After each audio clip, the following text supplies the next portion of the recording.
Hi అండి. అందరికీ నమస్కారం. Welcome to my channel. ఈ వీడియోలో ఏపీ ప్రభుత్వ ఉద్యోగులకు మరియు పెన్షనర్లకు తాజా సమాచారం అండి. 30%తో మధ్యంతర వృద్ధి. మరి దీనికి సంబంధించిన పూర్తి వివరాలు ఈ వీడియోలో తెలుసుకుందాము. వీడియో అయితే ఎక్కడే గాని స్కిప్ చేయకుండా ఎండ్ వరకు చూసేయండి. అప్పుడే ఇన్ఫర్మేషన్ పూర్తిగా అర్థమవుతుంది. అలాగే వీడియో చూస్తున్న ప్రతి ఒక్కరు వీడియోకైతే లైక్ చేయండి ఫ్రెండ్స్. ఈ వీడియోని తోటి ఉద్యోగ, పెన్షన్ మిత్రులతో అయితే షేర్ చేయండి.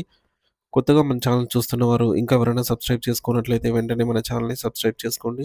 సో, దీని ద్వారా నేను చేసే లేటెస్ట్ వీడియోస్ అన్నీ మీ వరకు రీచ్ అవుతాయి. ఇక ఆలస్యం చేయకుండా వివరాల్లోకైతే వెళ్ళిపోదాము. ఫ్రెండ్స్ ఇక విషయానికొచ్చినట్లయితే ఆంధ్రప్రదేశ్ రాష్ట్ర ప్రభుత్వ ఉద్యోగులు మరియు పెన్షనర్ల ఆర్థిక ప్రయోజనాలకు సంబంధించి ప్రస్తుతం ఒక కీలకమైన చర్చ జరుగుతోంది. ముఖ్యంగా 12వ పీఆర్సీ అమలు చేసే ప్రక్రియలో జాప్యం జరగకుండా నూతన కమిషన్‌ను వెంటనే నియమించాలని ఉద్యోగ సంఘాలు గట్టిగా డిమాండ్ చేస్తున్నాయి. కొత్త పే స్కేల్స్ అమల్లోకి వచ్చే వరకు ఉద్యోగులు ఆర్థికంగా నష్టపోకూడదనే ఉద్దేశంతో కనీసం 30% మధ్యంతర భృతి ప్రకటించాలని కోరుతున్నారు.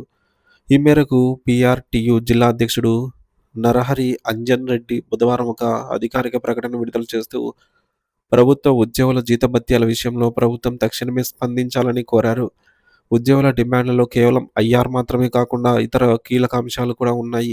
సెక్రటేరియట్ ఉద్యోగులకు చెల్లిస్తున్న విధంగానే సిపిఎస్ విధానంలో ఉన్నటువంటి ఉపాధ్యాయులకు కూడా వారి డిఏ బకాయిలను నగదు రూపంలో చెల్లించాలని వారు కోరుతున్నారు.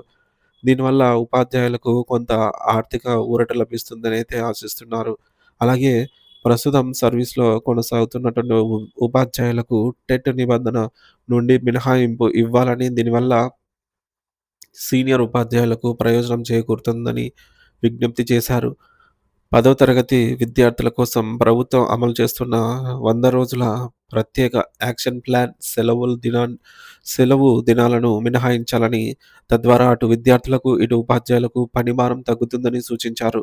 రాష్ట్రంలో విద్యా వ్యవస్థను బలోపేతం చేసే దిశగా మెగా డిఎస్సి నిర్వహించిన తర్వాత కూడా ఖాళీగా ఉన్న సుమారు 500 ఉపాధ్యాయ పోస్టులను అకాడమిక్ ఇన్స్ట్రక్టర్ల ద్వారా భర్తీ చేయాలని డిమాండ్ వినిపిస్తోంది. తద్వారా పాఠశాలల్లో బోధన నిరంతరాయంగా సాగుతుందని భావిస్తున్నారు.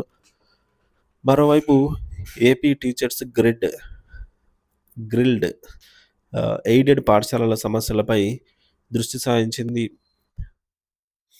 ఇక ఉమ్మడి ప్రకాశం జిల్లాలో సుమారుగా 160 మంది ఎయిడెడ్ ఉపాధ్యాయులకు వెంటనే వెబ్ కౌన్సెలింగ్ నిర్వహించి వారిని ఖాళీగా ఉన్నటువంటి చోట్ల నియమించాలని కోరుతున్నారు.